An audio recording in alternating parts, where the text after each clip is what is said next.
దేవుడు ఆయనలో ఆనందించే వారికి ఏం చేస్తాడంటే ఆయన వారి బలమవుతాడు. హల్లెలూయా. పరిస్థితులు చూస్తూ కృంగిపోతూ బలహీన పడిపోతూ నిరాశ పడిపోతూ నేను లేవలేను, నేను అడుగులు వేయలేను, ముందుకు వెళ్ళలేను, నా జీవితాన్ని అంతం చేసుకోవడం మంచిది అనే ఆలోచనలో కొంతమంది అక్కడే ఉండిపోతారు. అందుకని ఆత్మహత్య చేసుకోవడం అనేది చాలా భయంకరమైన పాపం. ఎందుకంటే ఆత్మహత్య చేసుకోవడం మర్డరింగే తెలుసా. బహుశా మీరు అనొచ్చు మర్డరింగ్ అంటే వేరే వ్యక్తిని చంపడం కదండి తప్పు.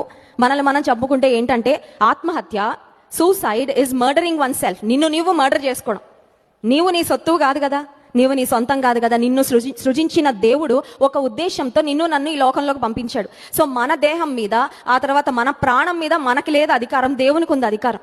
ఆయన ఎంతకాలము ఈ లోకంలో మనల్ని ఉంచితే, ఎంత ఆయుష్ మనకిస్తే అంతకాలము దేవునిలో మనం ముందుకు సాగాలి తప్ప మన జీవితాన్ని మనం అంతం చేసుకొని ఆ అధికారము దేవుడు ఎవ్వరికి కూడా ఈ భూమి మీద ఇవ్వలేదు. కాబట్టి మనల్ని మనం చంపుకున్నా it's like you are murdering your own self.